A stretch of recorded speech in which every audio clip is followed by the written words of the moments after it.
गंधर्व राज थे, बड़े ऐश्वर्य के स्वामी थे, लेकिन उनकी भी एक समस्या थी कि उनको संतान नहीं थी। बड़े दुखी थे, गुरु के पास गए, गुरुजी एक ही दुख अब बचा है, संतान नहीं है। उन्होंने कहा पुष्कर तीर्थ में जाकर के भगवान शिव की तपस्या करो, भावी हूँ मेटि सकहीं त्रिपुरारी। भाग्य के जो लिखे अक्षर हैं उनको मिटा करके उसकी जगह दूसरा अक्षर लिख देने का सामर्थ्य और किसी में नहीं है। ब्रह्मा जी का लिखा कोई मिटा नहीं सकता, लेकिन भगवान शंकर जी के पास ये सामर्थ्य है, वही तुम्हारे भाग्य को बदल सकते हैं। तो वो जो गंधर्वराज था वो पुष्कर तीर्थ चला गया, भगवान शिव को प्रसन्न करने के उद्देश्य से वहां पर पुरस्चरण करने लगा। वशिष्ठ जी से गुरु मंत्र लिया, द्वादशाक्षर शिव मंत्र, और बड़ी तपस्या की। तपस्या में बड़ा प्रभाव होता है। कहते हैं भारत में तपस्या कोई अगर करे तो निश्चित रूप से सफल होती है, असफल नहीं होती। इसलिए हाँ, विघ्न आते हैं, उन विघ्न बाधाओं से आपको बचना पड़ता है। जब आप तपस्या करने के लिए बैठेंगे तो आपके ही लोग आपकी खिल्ली उड़ाने लगेंगे। अरे तपस्या तो दूर, आप अभी घर में जाइए, तिलक लगा लीजिए, चोटी रख लीजिए, धोती पहन लीजिए, तो आपके घर वाले ही आपकी हंसी उड़ाएंगे। और पूजा करने बैठ जाइए, माला लेके जैसे ही आंख बंद करेंगे वैसे कानों में शब्द आएगा, देखिए धरती डोलने लग गई, अब ज्यादा जप मत करिएगा। ऐसी खिल्ली उड़ाएंगे। तो ये विघ्न है। शुरू शुरू में लोग खिल्ली उड़ाते हैं, लेकिन अगर कोई इससे परेशान ना हो और धर्म मार्ग में आगे बढ़ता चला जाए तो फिर उसके प्रशंसक बन जाते हैं। जो लोग विरोधी होते हैं वही प्रशंसक बन जाते हैं, सबसे पहले भक्त वही लोग बनते हैं। इसलिए घबराने की आवश्यकता नहीं है। आपको धर्म मार्ग में अपने बढ़े हुए कदम कभी वापस लेने नहीं चाहिए। तो वो भगवान की तपस्या करने लगा, तपस्या सफल हो गई। भगवान शिव ने साक्षात दर्शन दे दिया। वरम वृणुष्वेति शिवः तमुवाच कृपा निधि, वर मांगो वर मांगो। भगवान शिव ने ऐसा कहा, तब उसने कहा ठीक है महाराज। उसको चाहिए क्या था? उसको चाहिए था एक पुत्र, लेकिन वो गंधर्व राज बुद्धिमान था। उसने केवल पुत्र नहीं मांगा, उसने क्या कहा? स ययाचे हरेर भक्तिम पुत्रम परम वैष्णवम। उसने कहा हरि भक्त पुत्र हमको चाहिए, ऐसा पुत्र दीजिए महाराज जो भगवान का भक्त हो। शिव जी ने कहा कि क्या बात करते हो, भक्ति दे दें हम तुमको? अरे हमारे पास संपत्ति है ही क्या, हमने सोना चांदी तो जोड़ा नहीं, रत्न पानी के भी इकट्ठा किया नहीं, तो फिर हमारे पास तो केवल भगवान की भक्ति ही है, उसी का संचय हमने किया है। अगर भक्ति का ही वरदान आपको दे देंगे तो हमारे पास क्या रह जाएगा? धनम संचितमस्माकं वैष्णवानां सुदुर्लभम श्री कृष्णे भक्तिदास्यम च न वयम दातुमुत्सुकाः। हम भक्ति का वरदान देने के लिए तैयार नहीं हैं, यही तो हमारा धन है, यह हम नहीं देना चाहेंगे। ऐसा करो, वरयान्यम वरम वत्स, कोई और वरदान मांग लो। अरे सिद्धियां मांग लो, हैं हमारे पास, दे देंगे। योग मांग लो, वो भी दे देंगे। ज्ञान मांग लो, वो भी देंगे। मृत्यु पर विजय मांगो तो वो भी दे देंगे। प्रायः लोग जब दैत्य लोग तपस्या करते हैं तो मृत्यु पर विजय का वरदान मांगते हैं। आज भगवान शंकर स्वयं कह रहे हैं गंधर्वराज को, मृत्यु पर विजय चाहिए तो बोलो, वो भी देता हूं। सुखे न सर्वम दास्यामि, जो कुछ मांगोगे प्रसन्नता पूर्वक मैं उसको तुम्हें दे दूंगा, लेकिन हरिदास्यम त्यज ध्रुवम, ये जो भक्ति का वरदान मांग रहे हो ये मत मांगो। भक्ति कितनी दुर्लभ है। सब कुछ देने को भगवान तैयार हैं, लेकिन सबसे ज़्यादा भक्ति का महात्म्य है, इसीलिए भक्ति देने में वो संकोच कर रहे हैं। सच भी है, बाकी सब तो सबके पास हो जाता है, घर मकान गाड़ी बंगला कपड़ा आभूषण सोना चांदी किसके पास नहीं है। बस भगवान की भक्ति ही तो कम हमारे पास पड़ रही है, वही कम पड़ती है, वही किसी सब लोगों के पास नहीं होती है, सबका मन भगवान में नहीं लगता, इसीलिए वही दुर्लभ है। वो जो गंधर्वराज था उसने कहा महाराज जिसको जो चाहिए वही मिलना अच्छा होता है, हमें तो और कुछ चाहिए ही नहीं। तद्दास्यम वैष्णव सुतम देहि, भगवान का भक्त वैष्णव पुत्र हमको प्रदान कीजिए, और कुछ हमको चाहिए ही नहीं। लेकिन भगवान शिव भी परीक्षा लेने के लिए बहुत आतुर थे। उन्होंने कहा कि नहीं, भक्त पुत्र नहीं मिलेगा। तो गंधर्वराज ने कहा कि ठीक है महाराज, थोड़ी देर तक आप विराजमान रहिए, इतना तो कर सकते हैं ना। कहा क्यों, उससे क्या हो जाएगा? कहा उससे ये हो जाएगा कि अभी चिता जलाता हूं और आपके सामने ही चिता में प्रवेश करके अपने प्राण त्याग देता हूं। अगर मुझे आपने पुत्र नहीं दिया तो मेरे प्राण जाते हुए अपनी आंखों से देखने के लिए खड़े रहिए। न दास्य सीदम चेत शंभो वरम दुष्कृतिनम च माम कृत्वा ही स्वशिरश्छेदम प्रदास्यामि हुतासने। अभी अपना सिर काट करके आग में होम देता हूं, आप कृपा करके इस दृश्य को देख लीजिए। जब देखा कि इसका दृढ़ भाव है, भक्ति पाने का ये अधिकारी है, क्योंकि जिसको और कुछ चाहिए उसको भक्ति नहीं मिलती, क्योंकि भक्त का तो यही नियम है। भगवान जब अपनी भक्ति किसी को देना चाहते हैं तो सबसे पहले उसको अकिंचन बनाते हैं, उसका सर्वस्व छीन लेते हैं, उसके पास कुछ नहीं रह जाता। जब तक कुछ हमारे पास रहता है तब तक भक्ति हमारे मन में आती कहाँ है। जब हमारा सब कुछ छिन जाता है, जिस क्षण सब कुछ छिनता है उसी क्षण तो हमको भगवान की याद आती है। जब तक कुछ है कहाँ। द्रौपदी खड़ी थी सभा में, भगवान को याद नहीं कर रही थी, कभी अपने इस पति को, कभी अपने उस पति को, कभी अपने उस ससुर को, कभी अपने उस देवर को, यही तो हो रहा था। लेकिन जब देखा कि कोई नहीं है, तब गोविंद द्वारका वासिन कृष्ण गोपी जनप्रिय कौरवैः परिभूतां मां किन्न जानासि केशव। अरे कौरवों ने मुझे घेर रखा है केशव, क्या तुमको इस बात का पता नहीं है? तुम तो अंतर्यामी हो, सर्वव्यापी हो। तब जाकर के उसने भगवान का स्मरण किया। जब तक हमारे पास कुछ और होता है तब तक भगवान हमारे स्मरण में भी नहीं आते, हृदय में आना तो दूर है। इसलिए भगवान जब अपनी भक्ति किसी को देना चाहते हैं तो सबसे पहले उसका सब कुछ छीन लेते हैं, अकिंचन बना देते हैं। तो इसने भी यही किया कि अब सब कुछ देह प्राण ते प्रिय कछु नाही। देह प्राण से प्रिय क्या है, वो भी जब छोड़ने के लिए तैयार हो गया तो शिवजी ने समझा कि ये उत्तम अधिकारी है। उन्होंने कहा अच्छा रुको, ठीक है, देता हूं। हरि भक्तिम हरेर दास्यम पुत्रम परम वैष्णवम चिरायुषम च गुणिनम सस्वत सुस्थिर यौवनम।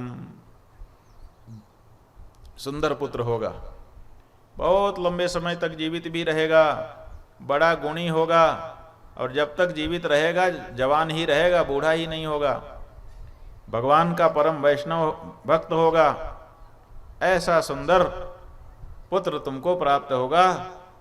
बरेमम लभमा शुचः, ये वर प्राप्त करो और मन से शोक को निकाल दो। इस तरह से भगवान शिव ने उनको वरदान दे दिया। परिणाम क्या हुआ? परिणाम हुआ कि गंधर्वराज की भार्या ने गर्भधारण किया और समय आने पर एक पुत्र को जन्म दिया। वो पुत्र जानते हैं कौन था?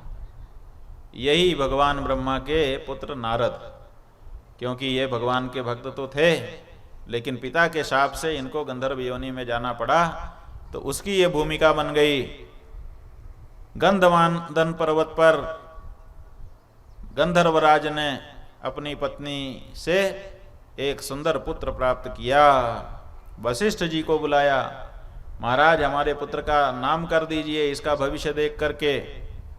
तो वशिष्ठ जी ने नाम कर दिया कि इसका नाम होगा उपबर्हण।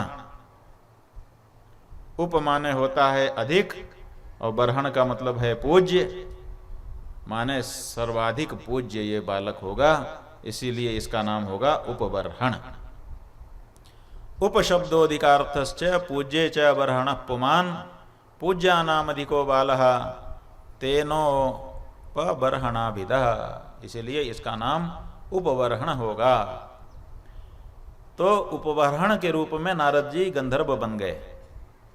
अब यहाँ बड़ा उत्सव मनाया जाने लगा। इतने दिनों के बाद पुत्र मुख का दर्शन गंधर्वराज को हुआ था। एक बार की बात है, ये बालक वैसे तो हरिभक्त था, भगवान की भक्ति में लीन रहता था, लेकिन गंडकी नदी के स्नान के लिए जब ये गया तो पहले से ही वहाँ पर बहुत सारी गंधर्व पत्नियाँ स्नान कर रही थीं। जैसे ही उन्होंने उपबर्हण को देखा तो उनमें से 50 पत्नियाँ, 50 गंधर्व कन्याएं अपने सुध बुध इनको देख करके खो बैठी और पानी में डूब गईं। अंतिम समय में उनके मन में इन्हीं की पत्नी बचने का विचार था, और हमारे यहाँ ये सिद्धांत है अंते मति सा गति, अंतिम समय में जो मन में जिसके रहता है वही उसको उपलब्धि हो जाती। तो जिस समय वो पानी में डूब करके मर रही थीं, उस समय उनके मन में इन्हीं की पत्नी बनने का विचार था, इसलिए वो 50 की 50 चित्ररथ नाम के गंधर्व के यहाँ कन्या के रूप में उत्पन्न हुई, और जल्दी से युवती हो करके जब विवाह योग्य हो गईं तो उन्होंने कहा कि हमारे मन में तो उपबर्हण को पति बनाने की कामना है पिताजी। पिताजी ने अनुमति दे दी, क्योंकि गंधर्वों में यही नियम है।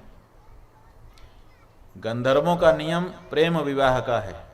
कन्या जिससे प्रेम कर लेती है, पिता अनुमति दे देते हैं कि ठीक है। इसीलिए हम मनुष्यों में भी जो 8 तरह के विवाह बताए गए हैं, उनमें से एक गांधर्व विवाह होता है, जिसमें कन्या स्वयं अपने अनुरूप पति को चुन लेती है और उसी को अनुमति दे दी जाती है। तो गंधर्व चित्ररथ ने कहा, हमारे यहाँ तो परंपरा है, कन्याएं स्वयं अपने लिए वर चुन लेती हैं, तुमने जिसको चुना हमारी अनुमति है, वर्ण कर लो। तो 50 कन्याएं वरमाला लेकर के उपबर्हण के पास पहुंची, जा करके उनके गले में माला डाल दिया। उपबर्हण भगवान श्री कृष्ण के भक्त थे, लेकिन जब कन्याओं के द्वारा उनके गले में वरमाला डाल दी गई तो फिर उनका मन कन्याओं की तरफ चला गया। अब 50 पत्नियों के पति होकर के उनके साथ सुखोपभोग करने लग गए। लंबा समय बीत गया।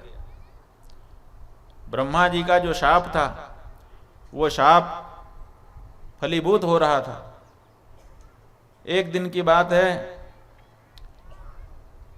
पुष्कर क्षेत्र में किसी कार्यवश उपबर्हण गए और वहां पर एक सुंदर संतों की सभा चल रही थी। ब्रह्मा जी भी विराजमान थे और वहीं पर रंभा नाम की अप्सरा आई हुई थी। 50 पत्नियां सुंदरी जिसकी थीं, ऐसे उपबर्हण भी रंभा को देख करके रंभा की तरफ मोहित हो गए और उनका मन रंभा की तरफ आकर्षित हो गया। ब्रह्मा जी ने देखा कि ये 50 पत्नियों का पति होकर के भी 51वीं के लिए अभी मन में लालसा रख रहा है। तो उन्होंने कहा कि ये ठीक नहीं है, ये गंधर्वों के अनुरूप नहीं है। जब तक कन्या गले में वरमाला न डाल दे तब तक उसके प्रति दुष्ट भावना मन में नहीं आनी चाहिए। ये तुम्हारे मन में आ रही है, इसलिए जाओ, अब तुम शूद्र योनि में चले जाओ। गांधर्वीम तनु मुत्सृज, ये गंधर्वों का शरीर छोड़ दो। ऐसा शाप पुनः ब्रह्मा जी ने दे दिया। परिणाम क्या हुआ कि वो शरीर भी छूटने लगा, गंधर्व शरीर छूटने लगा। उपबरहण थोड़ा सा दुखी हुए। ब्रह्मा जी ने कहा दुखी मत हो, ये नियम है कि सुख के बाद दुख आता है और दुख के बाद सुख आता है। जब सुख आए तो बहुत अभिमान नहीं करना चाहिए, इस सिद्धांत का स्मरण कर लेना चाहिए कि मेरे पास सुख आया है, अब बहुत अभिमान न करूं क्योंकि आगे दुख आने का है। और जब दुख आए तब अपने मन को छोटा मत करो, इस सिद्धांत को याद करो कि दुख के बाद सुख आता है, अब मेरे पास सुख आने ही वाला है, जल्दी से जल्दी आ जाए, इसी की प्रार्थना करो। तो सुख में अभिमान मत करो और दुख में चिंता मत करो। क्यों? क्योंकि ये सिद्धांत है, दुख के बाद सुख और सुख के बाद दुख, रात के बाद दिन और दिन के बाद रात। ये सिद्धांत है, इसको कोई बदल नहीं सकता। चक्रार पंक्ति रिव गच्छति भाग्य पंक्ति ही, ये जो भाग्य की चाल है ना, ये चक्के की तरह चलती है। जो भाग अभी चक्के का ऊपर है थोड़ी ही देर में नीचे हो जाएगा, और जो नीचे है वो थोड़ी ही देर में ऊपर हो जाएगा। जब चक्कर चलता है तो ऐसे ही होता है, आप हैंडल से ऐसे घुमाते हो ना, तो जब नीचे होता है तो ऊपर जाने लगता है, जब ऊपर होता है तो नीचे आने लगता है। तो इसलिए घबराओ मत बेटा, बिना विपत्तेर महिमा पुंसाम नैव भवेत सुता, सुखम दुखम च सर्वेशाम क्रमेण प्रभवेदिति। सुख और दुख क्रम से लोगों को होते रहते हैं, इसलिए चिंता मत करो। पूर्व में मैंने जो शाप दिया था उसका स्मरण करो कि पहले गंधर्व योनि में जाओगे, फिर शूद्र योनि में जाओगे और उसके बाद फिर से हमारे पुत्र बन जाओगे। तो ये गंधर्व योनि का काल तुम्हारा पूरा हुआ, अब शूद्र योनि में जाने का तुम्हारा समय आ गया है। वहां पर जब तुम जन्मोगे तो वैष्णव जनों का तुमको साथ मिलेगा, और फिर वो शरीर जब छूटेगा तो पुनः मेरे पुत्र के रूप में मुझे प्राप्त कर लोगे। ये ब्रह्मा जी ने समझ दी। उपबरहण वहां से उठे और जा करके, जैसा कि शास्त्रों में सद्य मुक्ति का प्रकार बताया गया है कि प्राणों को एक के अंदर एक समेटते हुए ब्रह्मरथ से प्राण को उत्तरमण करा दिया जाता है। सद्य मुक्ति का प्रकार, उसी सद्य मुक्ति का प्रकार का अवलंबन लेते हुए उन्होंने अपने शरीर को छोड़ दिया। संजल्पन परमं ब्रह्म वेदशारम परात्परम परम निस्तार बीजम च कृष्ण इत्यक्षरद्वयम। भगवान श्री कृष्ण का परम पवित्र नाम लेते हुए उन्होंने अपना शरीर छोड़ दिया। अब वो जो उपबरहण था उसकी 50 पत्नियां थी, उनमें से एक पट्ट रानी थी। पट्ट माने मुख्य, पट्ट शिष्य माने मुख्य शिष्य, पट्टाभिषेक माने मुख्य अभिषेक। उसी तरह से पट्ट रानी माने मुख्य रानी। अनेक रानियों में से एक मुख्य थी। उस मुख्य रानी का नाम था मालावती। बाकी सब पत्नियां तो सहज रहीं, लेकिन वो पटरानी जो थी मालावती, वो पति का वियोग सहन नहीं कर पा रही थी। उसने अपने पति को संबोधित करते हुए कहना शुरू कर दिया, पतिदेव आप लेट क्यों गए हैं? आपका शरीर हिलडुल क्यों नहीं रहा है? आप उठ करके बैठ जाइए, बहुत देर हो गई है, आपने हमारी तरफ देखा भी नहीं। इतनी देर तो कभी नहीं होती थी। आप किसी भी काम में रहते थे तब भी सामने बैठे हुए व्यक्ति से भी आंखें हटा करके हमारी ओर देख लिया करते थे। जब हम आपको नहीं दिखाई देते थे, हमने छुप करके देखा है, तब आपकी आंखें हमको खोजा करती थीं कि कहाँ है, कहाँ है। आज इतनी देर हो गई, आज हमारी तरफ आप क्यों नहीं देख रहे हैं?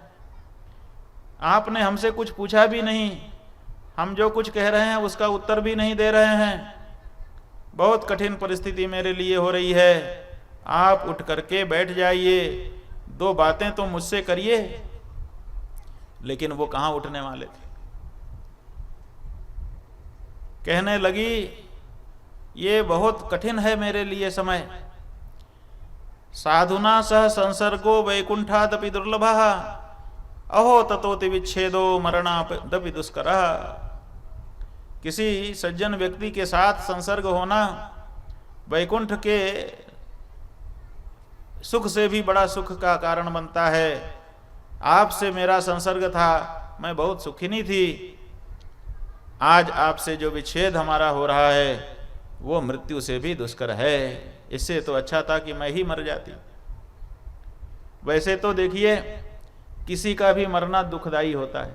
संसार में कोई मरे, अपने लोग किसी को मरता देखेंगे तो दुखी होगा अपने मन में, लेकिन फिर भी सह लेते हैं। उसमें भी किसी सज्जन का मरना पता चले कि बड़ा सज्जन था तो फिर दुख और बढ़ जाता है। अगर उसमें से भी पता चले कि ये जो सज्जन है ये हमारा बंधु बांधव था, तब दुख और बढ़ जाता है। अगर वही जो मरा है अपनी संतान हो, तब तो दुख का कोई पारावार नहीं। और इन सब में सबसे बड़ा जो दुख है संसार में, वो किसी पतिव्रता स्त्री के पति का वियोग। पति का वियोग संसार का सबसे बड़ा कष्ट है। इससे बढ़कर के दूसरा कोई कष्ट किसी स्त्री के लिए हो नहीं सकता। तत्परम नास्ति संकटम, पुराण कहता है इससे बड़ा स्त्री के लिए कोई संकट जीवन में नहीं आएगा कि उसका पति ही उससे बिछुड़ जाए। तो बहुत बड़ा कष्ट आज हमारे सामने उपस्थित हो गया है। शयने भोजने स्नाने स्वप्ने जागरणे पिच स्वामी विच्छेद दुखम च नूतनम च दिने दिने। जब खाती थी तब साथ रहता था, जब खिलाती थी तब साथ रहता था, जब स्नान होता था, सोते समय, जागते समय भी। अब क्या होगा? जैसे पहले हर समय संयोग रहता था, उसका सुख होता था, ऐसे ही अब जब खाएगी तब उनकी याद आएगी, जब नहाएगी तब उनकी आएगी, जब सोएगी तब उनकी याद आएगी। अब तो हर दिन हर पल दुखी दुख, दुखी दुख, दुखी दुख। सर्वशोकम विस्मरेत स्त्री स्वामी संयोग मात्रतः बंधुमन्यम न पश्यामि यम दृष्ट्वा विस्मरेत पतिम। संसार में जितने तरह के शोक हैं, दुख हैं, पति अगर उपलब्ध हो तो स्त्री सब कुछ भूल सकती है। लेकिन आज वो पति ही नहीं है, अब किसके सहारे वो सब दुखों को भूले? ऐसी कठिन परिस्थिति आ गई। वो पुकार रही है, हे दिक्पालो, हे धर्म, हे प्रजापति, हे गिरीश, हे कमलाकांत, कोई तो सुनो, कोई तो आकर मेरे पति को जीवित कर दो। लेकिन कोई आ नहीं रहा है। पति के शव को अपने हृदय से लिपटाए वो इस तरह से पुकारती रही, पुकारते पुकारे मूर्छित हो गई। एक दिन और एक रात मूर्छित रही, उसकी चेतना ही वापस नहीं आ रही थी। दूसरे दिन लोगों ने प्रयास किया, पानी छिड़का, बार बार प्रबोधन किया, तब उसकी आंखें खुली और जब उसने फिर से पति के मुख को देखा तो फिर से हाहाकार करके रोने लग गई। उसी समय उसने भगवान श्री हरि को संबोधित करके ये वाक्य कहा, हे कृष्ण जगताम नाथ, नाथ नाहम जगत वही त्वमेव जगताम पाता माम न पासी कथम प्रभो। हे भगवान श्री कृष्ण, आप तो सारे संसार के नाथ हैं ना, जगन्नाथ, तो क्या मैं आपके जगत से बाहर हूं? मेरे भी तो, जब ये जगत के आप नाथ हैं, उसी जगत में तो मैं भी हूं, तो मेरे भी तो नाथ आप हुए, तो मुझे फिर अनाथ बना करके आपने क्यों छोड़ रखा है? इस तरह से विलाप जो मन में आता है, जब व्यक्ति दुखी होता है बहुत अधिक, तो जो मन में आता है उसको मन में नहीं रख पाता, कमजोर पड़ जाता है। उस कमजोरी में होता क्या है कि मन में जो चिंतन आ रहा है वही वाणी पे आने लगता है, तो अगल बगल बैठे हुए लोग भी उसके चिंतन को सुनने लगते हैं।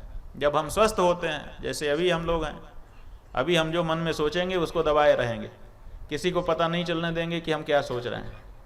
लेकिन जब दुख से कातर होंगे तब उस समय हमारी ये क्षमता क्षीण हो जाएगी, जो हम सोच रहे हैं वही हमारी वाणी बोलने लग जाएगी।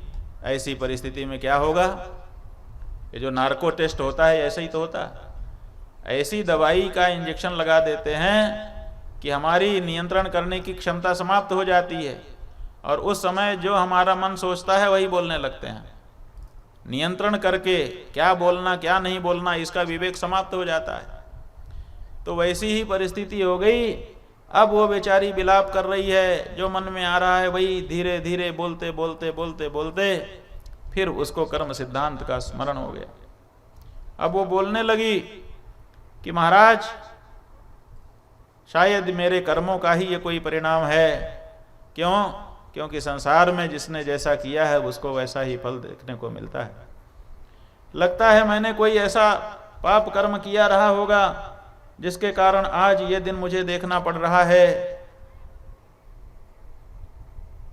पति का मतलब क्या होता है? पति का मतलब तो यह है कि जो पाति इति पति, जो हमारी रक्षा करे उसी का नाम पति है। तो ये पति जो मेरे सामने इस समय मरा पड़ा है, ये मेरा पति कैसे हो सकता है? ये तो खुद की रक्षा नहीं कर सका तो मेरी रक्षा क्या करेगा? इसका मतलब कि मैं इसको पति पति कहती थी, ये पति नहीं निकला, पति कोई और ही है। लेकिन वो कौन है जो हमारी रक्षा करेगा? ये संसार गजब का है, इसमें कौन किसका पति, कौन किसकी पत्नी, कौन किसका पुत्र, कौन किसका क्या संबंधी, कुछ भी कह पाना मुश्किल है। असल में भव संगः खलु पांथ संगमा, ये संसार का जो संबंध है, संग है, ये इसी तरह का संगम है। मिलना है जैसे रेलगाड़ी में लोग मिल जाते हैं। आपने भी रिजर्वेशन कराया, किसी और ने भी कराया, सामान लेकर के गए, अपनी सीट पे बैठ गए, अभी तक कोई संबंध नहीं था। जैसे ही गाड़ी चली, भैया आप कहाँ जा रहे हैं? बहन जी किधर? वो बताती हम तो वहाँ, आप? हम भी वहीं जा रहे हैं। अब फिर बातचीत होने लगती है, फिर भोजन निकाला जाता है तो दोनों बांट के खाते हैं, फिर अमुक वस्तु होती है उसको भी बांट के खाते हैं, और इस तरह से बात करते हुए ऐसे घुल मिल जाते हैं जैसे इनसे बढ़िया कोई दूसरा रिश्तेदार संबंधी हो ही ना। लेकिन इतना बढ़िया संबंध बन जाने के बाद भी होता क्या है, जैसे ही जिसका स्टेशन आता है सारा प्रयार एक तरफ निकाल के रख देते हैं, तो भैया जी ठीक है फिर हम चलते हैं। कोई इतना प्यार बढ़ गया था, लेकिन कभी कोई अपना स्टेशन छोड़ के चला है आगे? सब अपना अपना स्टेशन आने पर उतर जाते हैं, प्यार वहीं पर विराम पा जाता है। ऐसे ही संसार का प्यार है। हम और आप मिले, एक दूसरे से बड़ा प्यार कर रहे हैं, लेकिन देख लीजिएगा जिस समय जिसका स्टेशन आ जाएगा उसी समय वो उतर जाएगा, दूसरे वाले साथी की परवाह नहीं करेगा। जिसके साथ जीने मरने की कसम खा रहे हो ना, उसको कब छोड़ दोगे पता नहीं। क्यों? क्योंकि आपका स्टेशन आ गया। तो जब जिसका स्टेशन आ जाएगा वो वहां से चल देगा। कर्मानुरूप ही मिलन है, कर्म के परिणाम स्वरूप ही मिलन होता है, और कर्म के परिणाम स्वरूप ही वियोग भी होता है। वो लोग मूर्ख हैं, नासमझ हैं, जो इसी संयोग को परमानंद समझते हैं, या फिर इस संसार में जो वियोग होता है उससे दुखी हो जाते हैं। असल में तो संयोग वियोग सुख दुख का कारण है ही नहीं। असल तो बात यह है कि आत्मा जो है वो ही आनंद स्वरूप है। आप स्वयं आनंद हैं, लेकिन आनंद होकर के भी आप सुख दुख खोज रहे हैं। इसीलिए कवि कहता है, पानी में मीन प्यासी मोह रही रही आवत हासी।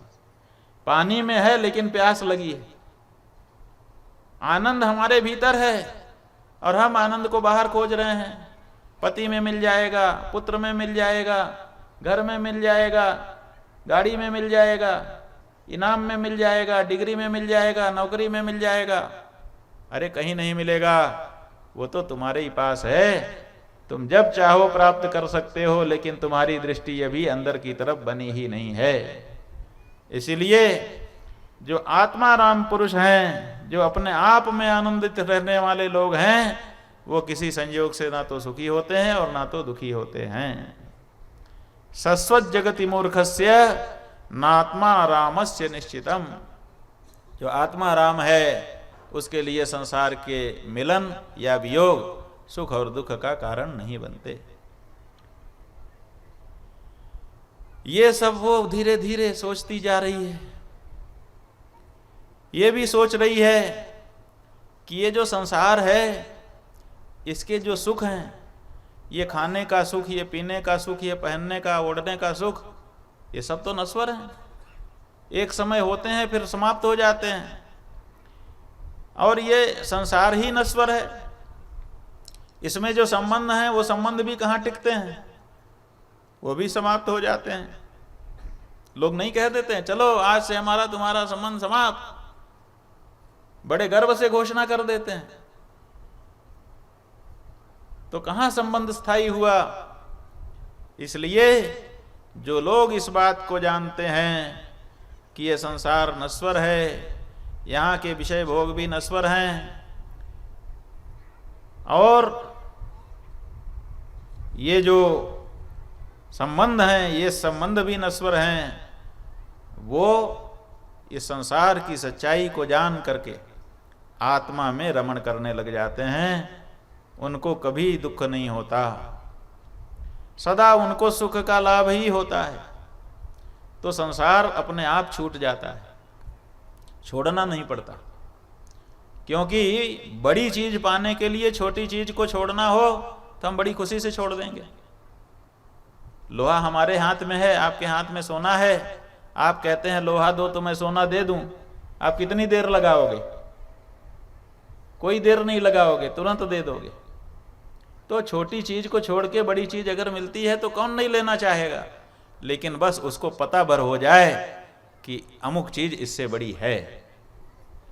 अभी हमारे मन में ये बोध ही नहीं है कि हम आत्मा का आनंद उठा सकते हैं। इसीलिए संसार से आनंद प्राप्त करने की चेष्टा में लगकर हम निरंतर दुखी हो रहे हैं। इसलिए संसार, तभी तक आप संसार को पकड़ के रख सकते हैं जब तक आपको संसार की सच्चाई का बोध नहीं है। जिस दिन जान लेंगे उसी दिन ये छूट जाएगा। अंत हूं तो ही तजेंगे पामर, क्यों न तजे अवहीते, ये तुलसीदास जी ने गाया। अंत में तो सब छोड़ेंगे ही, तो तू क्यों अपने से क्यों नहीं छोड़ देता? धक्का मार के हमको सभा से निकाला जाए, इससे अच्छा है नमस्ते करके हम खुद ही उठ के चले जाएं।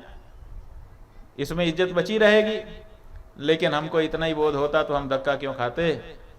हम धक्का खा के निकलना पसंद करते हैं, जानकारी प्राप्त करके उठ करके जाना नहीं चाहते। यही समस्या है। फिर भगवान को याद करती है, हे प्रभु सर्वत्र ज्ञानिनः सन्तः का स्त्री ज्ञानवती भुवि ततो मह्यम विमूढ़ायै दातुमर्हसि वांछितम्। महाराज, ये ज्ञानी तो पुरुष होते हैं, महिला स्त्री वो तो बेचारी कहाँ ज्ञान की उपलब्धि करती। वो तो जो सामने दिखता है उतने में ही उसका संसार है, उसी का घर उसका संसार है, उसका पति उसका पुत्र, इससे बड़ा संसार उसने देखा ही नहीं। उसके पीछे तक उसका मन कभी गया ही नहीं। ऐसी परिस्थिति में आप तो बस ये ज्ञान ध्यान की बात छोड़िए, हमें तो बस पति को जीवित कर दीजिए। न मे वांछा मरत्वे च शक्रत्वे मोक्ष वर्त्मनि इमं कांतम वरम देहि चतुर्वर्ग करम परम। आप तो मुझे अमरत्व मत दीजिए, देवता मत बनाइए, मोक्ष मत दीजिए, इंद्र मत बनाइए। अगर हमारे लिए कुछ कर सकते हैं तो इतना ही करिए। ये जो मेरा पति मरा हुआ पड़ा है इसको जीवित कर दीजिए। मैं कितनी भाग्यशालिनी थी, इसका अनुभव आज से पहले मुझे नहीं था। जब तक मेरा पति मेरे साथ था मैं इसकी कीमत को नहीं समझ पाई। आज जब ये मुझसे दूर हो गया, आज मुझे अनुभव होता है कि मैं कितनी भाग्यशालिनी थी। ऐसा दिव्य पति ब्रह्मा जी ने मुझे प्रदान किया था। बस एक चीज नहीं थी, बाकी तो सब था। सुंदरता थी, गंभीरता थी, रूप था, गुण था, बल था, विक्रम था, ज्ञान था, शांति थी, क्या नहीं था मेरे पति में? बस एक चीज की कमी हो गई कि अमर नहीं था वो, मृत्यु आ गई, अन्यथा बाकी सब कुछ उसमें था। मैं बड़ी भाग्यशालिनी थी कि उसके साथ रह सकी। मेरा स्वामी कोई सामान्य थोड़े था, सागर के जैसा गंभीर, सूर्य के जैसा तेजस्वी, अग्नि के समान शुद्ध, चंद्र के समान दर्शनीय, कामदेव के समान सुंदर, बृहस्पति के समान बुद्धि वाला और शुक्र के समान विद्वान था। सरस्वती जैसा ज्ञान, कुबेर के समान धन संपत्ति, दान करता था तो लगता था साक्षात मनु है, और धर्म पालन में तो स्वयं धर्म ही था। सत्यानुष्ठान में राजा सत्यव्रत था, और उनकी तपस्या देख करके सनत कुमार आदि भी छोटे दिखाई देने लगते थे। उनका आचरण तो ब्रह्मा के समान पवित्र था, ऐश्वर्य इंद्र के तुल्य था, और सहनशील। कभी कभी आवेश में आकर के मैं कुछ बोल देती थी, कभी पलट करके जवाब नहीं देते थे। ये धरती क्षमाशीलता के लिए पहचानी जाती है, लेकिन मेरे पति जैसी सहनशीलता शायद इसमें भी नहीं थी। ऐसा गुणी पति आज मैंने खो दिया। हे देवताओं, अगर आप मेरे पति को शीघ्र जीवित नहीं कर देते तो फिर समझ लीजिए अब मैं अनुनय विनय करते करते थक रही हूं। अब मैं शाप दूंगी। ब्रह्मा जी, आप तो पहले ही अपने पुत्र के शाप से अपूज्य हो गए हैं। अब आपके पास केवल ब्रह्मांड पर अधिकार है। अब मैं अपने शाप से आपका वो अधिकार भी आपके हाथ से छीन लूंगी, नष्ट कर दूंगी। हे शंभु, आपके पास वैसे भी कुछ नहीं है, केवल ज्ञान है। लेकिन अगर मैंने शाप दे दिया तो आपका ज्ञान भी आपके पास अब नहीं रह सकेगा। और धर्मदेव, आप भी धर्मपद से च्युत हो जाएंगे। यमराज, आप भी अपने काम को नहीं कर सकेंगे। और जहां तक काल की बात है, काल, आपके पास जो मृत्यु रूपी कन्या है, उस कन्या को भी मैं शापित कर रही हूं। जरा और व्याधि को शाप नहीं दूंगी, बस बाकी सबको अब शाप दूंगी। जरा व्याधि को क्यों नहीं देंगी? का मेरे पति के पास ये लोग नहीं आए, ना तो उनको बुढ़ापा आया, ना तो उनके शरीर में कभी व्याधि हुई। इसलिए इन्होंने चूंकि सताया नहीं हमारे पति को, इसलिए हम इनको केवल छोड़ेंगे, बाकी किसी को छोड़ने वाले नहीं हैं। सबको हम शाप देने के लिए तैयार हो रहे हैं। ऐसा कह करके अपने पति के शरीर को लेकर के कौशिकी नदी के किनारे पहुंच गई कि वहीं पर पहुंच करके कौशिकी नदी का जल हाथ में लेकर के सब देवताओं को शापित कर दूंगी आज। इधर अपने पति के शव को लेकर के कौशिकी नदी की तरफ चली, और उधर देवता ब्रह्मा जी के पास दौड़ के गए कि अब शाप हम लोगों को होने वाला है। ब्रह्मा जी ने कहा विष्णु की शरण में चलो। विष्णु जी की शरण में गए, स्तुति की। उपबर्हण पत्नी सा कन्या चित्ररथस्य च कांत हेतुश्च माम देवान छपेत त्वम रक्ष माधव। हे माधव, चित्ररथ की कन्या, उपबर्हण की पत्नी हम सबको शाप देने के लिए उद्यत है। आप हमारी रक्षा करिए। आप शरणागत और दीनों के परित्राण में निरंतर लगे रहते हैं। रक्ष रक्ष ऋषिकेश ब्रजाम शरणम वयम। हे ऋषिकेश, आप हमारी रक्षा करिए, हम आपकी शरण में आए।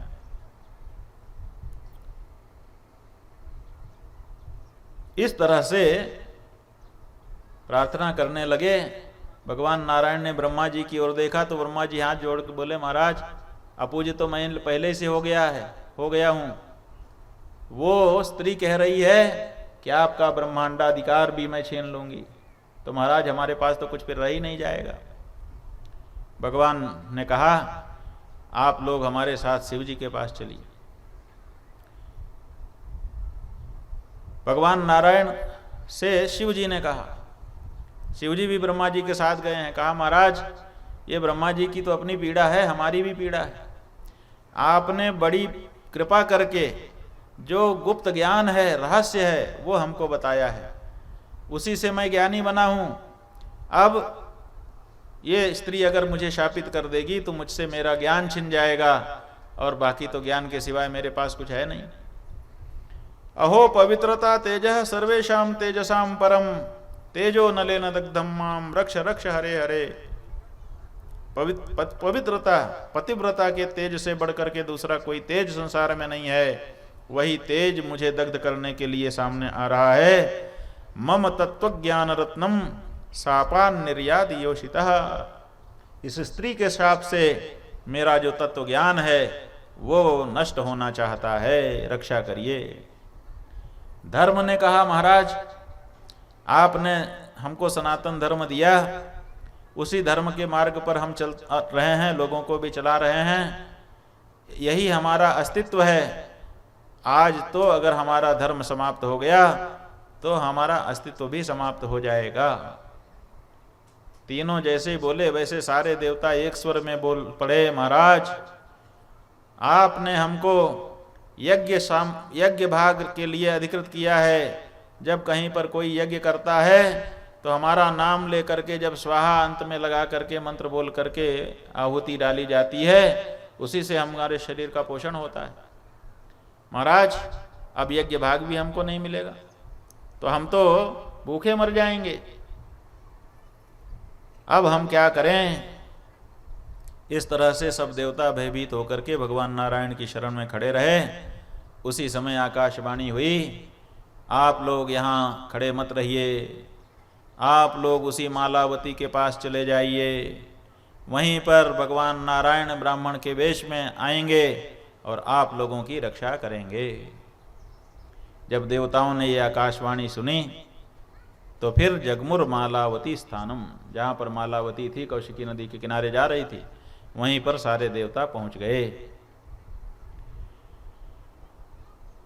अब सब लोगों ने देखा कि अपने पति का शव लेकर के, और उसी को देख रही है, लेकिन शुभ दृष्टि से देख रही है। अभी भी उसकी दृष्टि में अशुभत्व तो नहीं आया है। शरीर तो अमंगल हो गया, पति का शरीर निश्चेष्ट हो गया, अमंगल हो गया, लेकिन अभी उसकी पत्नी की दृष्टि शुभ है, वो अशुभ दृष्टि से नहीं देख रही है। अभी उसको आशा है कि ये जिएगा। पश्यंतीम शवमीशस्य शुभ दृष्टिया पुनः पुनः, बार बार शुभ दृष्टि से उसको देख रही है। अभी उठ जाओगे, अभी उठ जाओगे। इसको देख करके, इस दृश्य को, कितनी बड़ी आशा इस स्त्री के मन में है। पति मर चुका है, लंबा समय बीत गया है, एक दिन और एक रात तो ये मूर्छित ही रही थी, उसके बाद भी कितना सारा समय बीत गया, लेकिन इसकी आशा अभी भी टूट नहीं रही है। देखो ये एकांत में है, कोई सुन भी नहीं रहा है, फिर भी अपने पति को बार बार देख करके बोलती है, चिंता मत करो, तुम जीवित होगे, तुम जीवित होगे। ताम दृष्ट्वा देवास्ते विस्मयम विस्मयम ययुः। सभी देवता आश्चर्यचकित हो गए। और मालावती जो थी उसके पास पहुंच गए। देवताओं को देख करके मालावती ने भी सबको प्रणाम किया। कुछ वो पूछना ही चाहती थी, इसमें इतने में सब लोगों ने देखा, कश्चित ब्राह्मण बालकः आजगाम। एक ब्राह्मण का बालक पोथी बगल में दबाए, खड़ाऊं पहने, चट चट चट चला आ रहा है। दंडी छत्री शुक्लवासा बिभ्रत तिलकमुज्ज्वलम दीर्घ पुस्तक हस्तश्च सुप्रशांतश्च सुस्मितः। वो बालक कैसा था?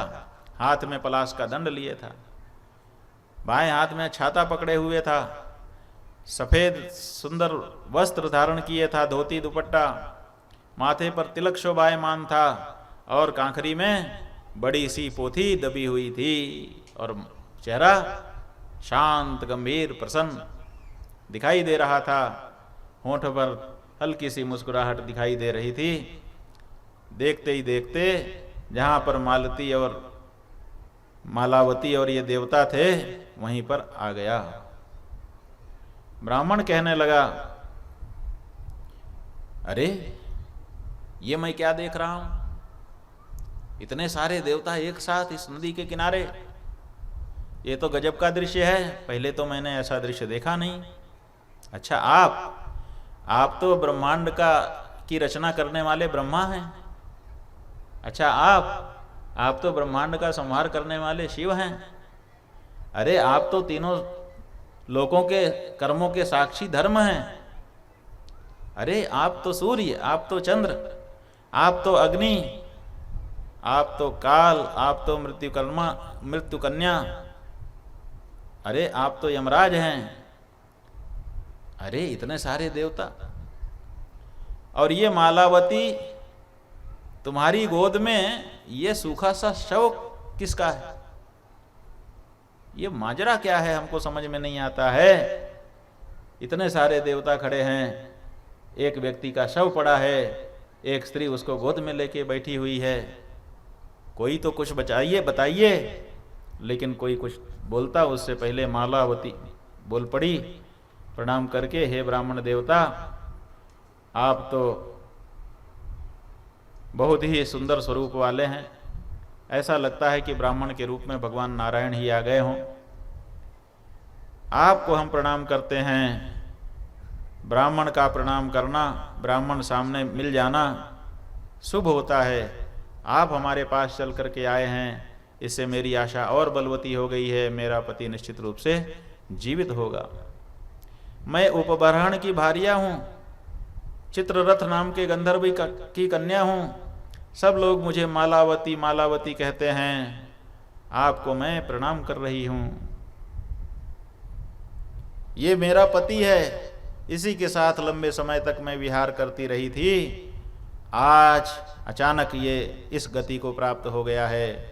देवान उद्देश्य विलपे यथा जीवति मत्पति। और मैं ये जो विलाप कर रही हूँ वो देवताओं को सुना सुना करके कर रही हूँ। कोई देवता तो ऐसा होगा जिसके हृदय में दया का संचार होगा और वो आकर के मेरे पति को जीवित कर देगा। सभी देवताओं से मेरी एक ही याचना है, पतिदानम ममेप्सितम, मुझे पति का दान करो। अगर ये देवता आगे आकर के मुझे अपने पति का दान करते हैं तब तो अच्छा है, तब उनका कल्याण हो। और अगर आज ऐसा ब्राह्मण देवता नहीं हुआ तो आपके सामने मैं कह देती हूं, आज और कुछ मैं कर सकूं चाहे न कर सकूं, कम से कम अपना वध तो कर ही सकती हूं। आज देवता अपनी आंखों के सामने एक स्त्री को मरता हुआ देखेंगे, और मरूंगी ऐसे थोड़े मरूंगी, मरते समय शाप दे के मरूंगी। शपिष्यामि च सर्वांश्च दारुणम दुर्निवारकम दुर्निवार्यः सती शापः तपसा केन वार्यते। वो जो मरते समय कही गई बात है उसको काटना मुश्किल होता है। अंते मति सा गति, अंत में जैसी मति होती है वैसी गति हो जाती है। और मरते समय में जो बोलूंगी वही होगा, उसको काटना किसी के लिए भी मुश्किल हो जाएगा। तो आज जो कुछ भी होने वाला है वो बहुत कुछ विशेष होने वाला है। ये सब जब ब्राह्मण देवता ने सुना तो उन्होंने कहा, मालावती तुम्हारी बात कुछ अर्थ में सही है, देने वाले ये देवता हैं, लेकिन सुनो, ये ऐसे नहीं दे सकते। कर्मणाम फलदातारो देवा सत्यंच मालती, ये कर्म का फल देते हैं। ऐसा नहीं है कि अपनी तरफ से कुछ दे दें। आपका जैसा कर्म होता है, जैसे बैंक में जो कैशियर बैठा है और आपके जमा रुपए में से जितने का विड्रॉल आप देते हैं उतना दे देता है, अपने तरफ से थोड़े कुछ देता है। कर्म का फल ये देवता देते हैं, और वो जो कर्म का फल देते हैं ना, वो भी ऐसे नहीं देते। कैसे देते हैं? ऐसे नहीं देते कि उठाया और दे दिया। ऐसे देते हैं जैसे धान्यम कृषक वन निर्णाम, जैसे किसान जो है अनाज देता है। कैसे देता है? का अनाज जो है किसान ऐसे देता है कि पहले अनाज ले जा करके खेत जोत करके उसमें बोता है, फिर उसको सींचता है, फिर उसकी निदाई करता है, फिर उसकी रक्षा करता है, फिर वो जब पक जाता है तो काटता है, काटने के बाद खलिहान में ला के उसको अनाज अलग और भूसा अलग करता है, और फिर उसको ला करके घर में खाने के लिए घरवाली को देता है। ऐसे नहीं दे देता कि बस तुरंत उठाया और दे दिया, उगा करके, माने समय लगता है। उसी तरह से जैसे कर्मफल बीज बोया हुआ जो है वो समय पर पकता है, वैसे ही आपके द्वारा जो किया गया कर्म है वो भी समय पर पकता है, फिर पक करके आपको मिलता है। इसलिए देवता देंगे सही है, लेकिन एक तो कर्म के अनुसार देंगे और दूसरे देने का तरीका भी उनका ऐसे ही कि धीरे धीरे पका करके देंगे, तो तुरंत तो मिलेगा नहीं। पुण्यवान पुण्य भूमौ च करोति सुचिरम तपः तेषां च फलदातारो देवाः सत्यम न संशयः। जो पुण्यवान व्यक्ति है वो पुण्य भूमि में आकर के पुण्य कर्म करता है, बस उसी का फल देवता अपने को प्रदान करते हैं, इससे ज़्यादा उनकी कोई भूमिका नहीं होती है। इसलिए आप देखिए, आप देवी की पूजा करेंगे तो देवी पूजा से आपको क्या मिलेगा? वो शक्ति है, तो आपको सामर्थ्य मिलेगी, किसी कार्य करने को शक्ति आपको शक्ति पूजा से मिलेगी। आप शिव जी की पूजा करेंगे तो क्या मिलेगा? जो उनके पास है वही तो मिलेगा। तो उनके पास मुख्य रूप से ज्ञान है, तो ज्ञानम इच्छेतु शंकरात्। जो लोग ज्ञान की इच्छा करते हैं वो लोग शिव जी की पूजा करते हैं। जो शक्ति चाहते हैं, आप लोगों ने देखा होगा कि राजा जो है जब लड़ाई लड़ने के लिए जाता है तो शक्ति पूजा आराधना करता है। क्यों? क्योंकि उसको शक्ति चाहिए होती। जो सन्यासी दिखते हैं वो शंकर जी का अभिषेक करते दिखते हैं, क्योंकि उनको ज्ञान की इच्छा होती है। और आरोग्यम भास्कराद इच्छेत, जो हमारे तीसरे देवता हैं सूर्य, वो क्या देते हैं? वो स्वास्थ्य देते हैं। इसीलिए स्वास्थ्य की इच्छा रखने वाले लोग सूर्यार्घ दे करके सूर्य प्रणाम करते हैं, सूर्य की पूजा करते हैं। गणेश जी की पूजा भी बहुत लोग करते दिखाई देते हैं। काहे के लिए? कि कोई विघ्न बाधा ना आए, उसका आप हटा दीजिएगा।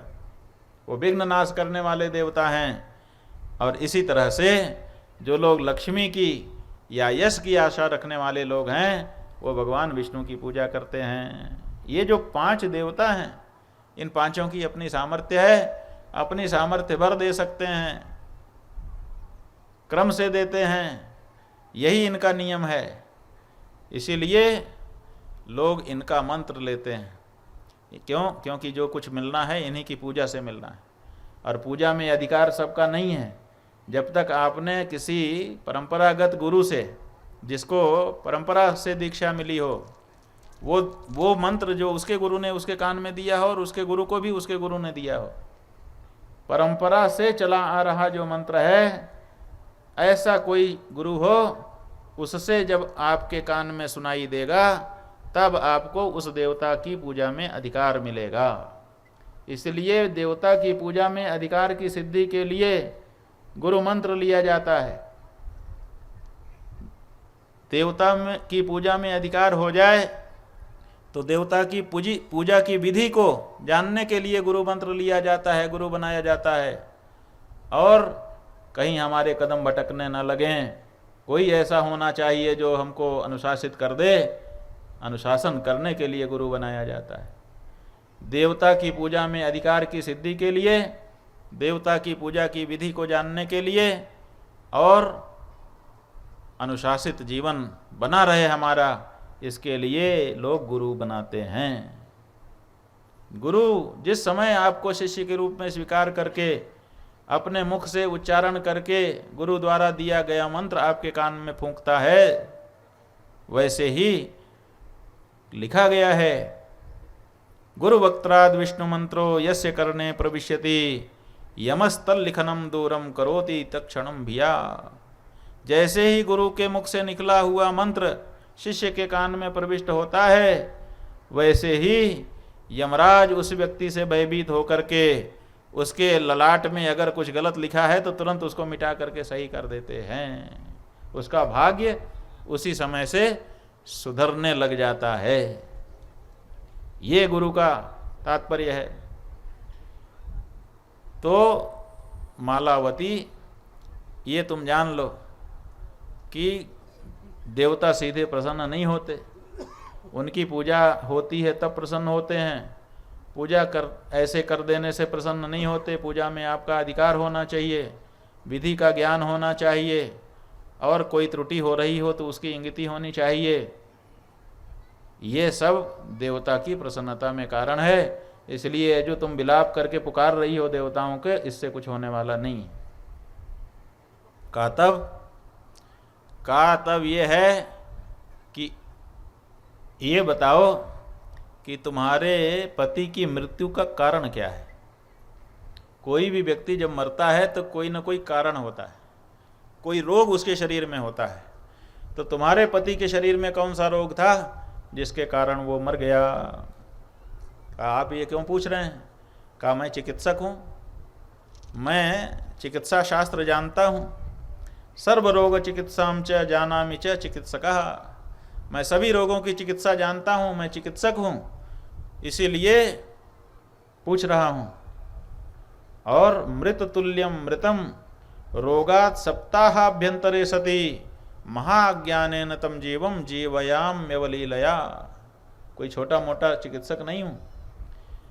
कोई मर गया हो या मरने जैसा हो गया हो, मरणासन्न हो गया हो, सप्ताह भर से ही मरणासन्न हो, तब भी उसको मैं अपने ज्ञान से फिर से जीवित कर सकता हूँ।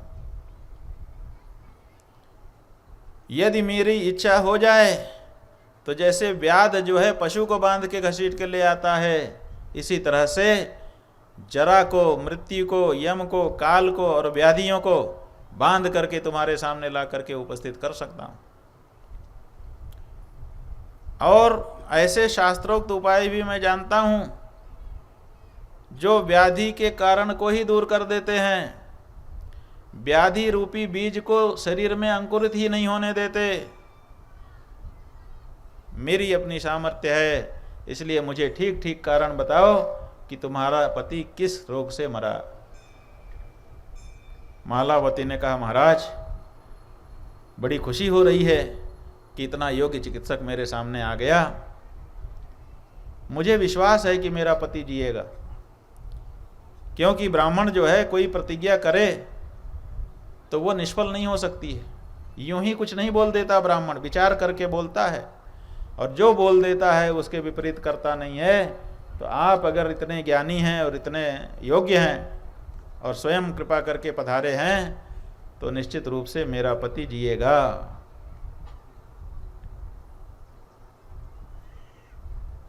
मेरे लिए मेरा पति ही सब कुछ है, वही मेरा गुरु है, वही मेरा स्वामी है, वही मेरा देवता है।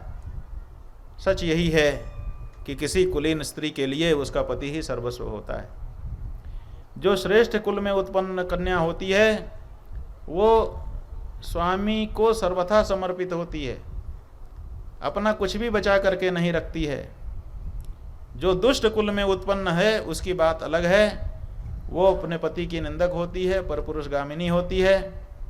ये जो आचरण है यही बताता है कि हम कैसे कुल में उत्पन्न हुए हैं।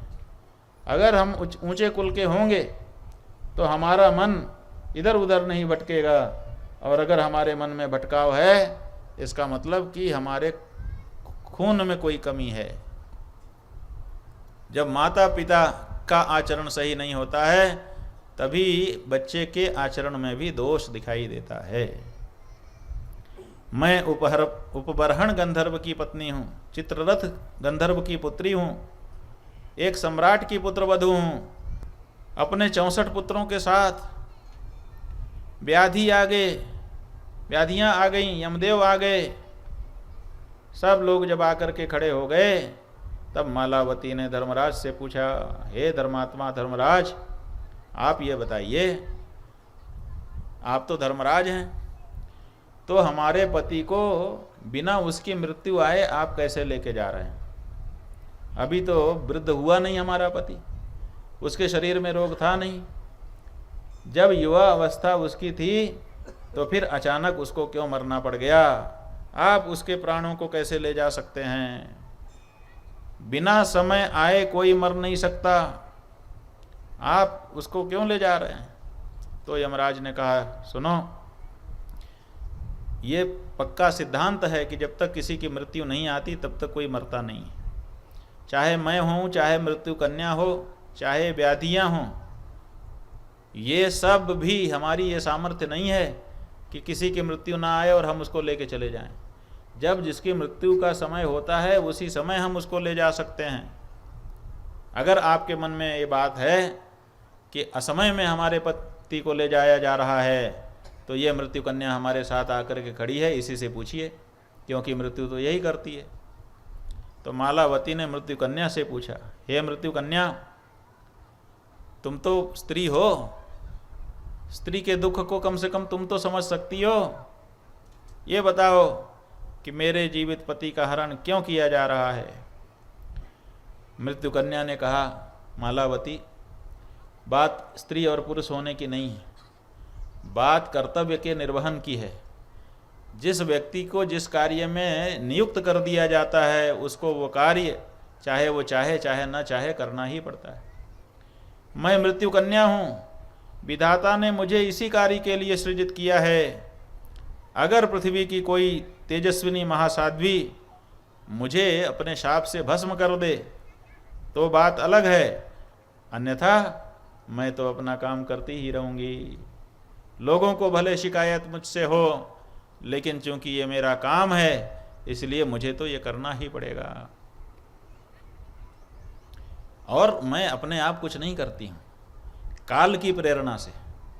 इसलिए आप काल से प्रश्न करिए कि उसने मुझे क्यों प्रेरित किया कि जाओ इसको ले आओ। तो मालावती ने कहा, हम काल से भी पूछे लेते हैं। काल से पूछा, आप तो कर्म के साक्षी हैं, भगवान नारायण के अंश हैं, आप उनकी जीवित अवस्था में जिस समय उनको जीवित रहना चाहिए उस अवस्था में क्यों लेके जा रहे हैं? काल ने कहा, देवी, मैं, यमराज, मृत्यु कन्या, व्याधिगण, ये सब होते कौन है? हमारी कोई अपनी स्थिति नहीं है, हमारी अपनी कोई सामर्थ्य नहीं है। ये तो वो भगवान है, परब्रह्म परमात्मा, वो जैसा चाहते हैं वैसा होता है। ब्रह्मा जी से चाहते हैं कि तुम सृष्टि करो तो ब्रह्मा जी को सामर्थ्य देते हैं, ब्रह्मा जी सृष्टि करते हैं। विष्णु से चाहते हैं कि तुम पालन करो, सामर्थ्य देते हैं तो विष्णु उन्हीं की दी गई सामर्थ्य से पालन करते हैं। और रुद्र से कहते हैं संहार करो तो रुद्र उन्हीं की दी हुई सामर्थ्य से संहार करते हैं। इसलिए हम चाहे ब्रह्मा हो, विष्णु हो, रुद्र हो, हम हो, यम हो, कोई हो, हम सब किसी की प्रेरणा से, किसी के द्वारा दी गई शक्ति सामर्थ्य से ये सब कार्य करते हैं। इसलिए एक है कोई जो सर्वेश्वर है, वही काल का भी काल है, वही मृत्यु का भी मृत्यु है, वही पर से भी पर है। इसीलिए उसी का चिंतन तुम करो, और उसका नाम हम बताए देते हैं, उसका नाम है श्री कृष्ण गोलोकवासी। ब्रह्मा जी ने कहा, देखो, ये जो उपबरहण है ये कोई और नहीं है, ये मेरा बेटा नारद है। मेरे ही शाप से ये गंधर्व योनि में चला गया, और इसने किसी रोग से नहीं, मेरे शाप से ही प्राणों को छोड़ दिया। इसकी मृत्यु में मेरा शाप कारण है। और सुनिए, अभी हमने बारीकी से गणना की है। बारीकी से गणना करने पर हमको पता चल गया कि अभी इसकी 1000 वर्ष की आयु बाकी है। इसलिए भगवान श्री कृष्ण की कृपा से इसको मैं आयु दूंगा, अभी 1000 वर्ष तक ये अभी जीवित रहेगा। और आप ये जो कह रहे हैं कि भगवान बुलाने पर भी नहीं आए, तो ऐसी बात नहीं है। भगवान कहीं से आते और कहीं जाते नहीं हैं। कहा, भैया क्यों आते जाते नहीं हैं? कहा, इसलिए आते जाते नहीं हैं क्योंकि वो सर्वव्यापी हैं। आना जाना उसको पड़ता है जो एक जगह पे हो और दूसरी जगह पे ना हो। जो सर्वव्यापी है वो कहाँ से आएगा और कहाँ जाएगा? वो तो हर जगह पहले से उपस्थित।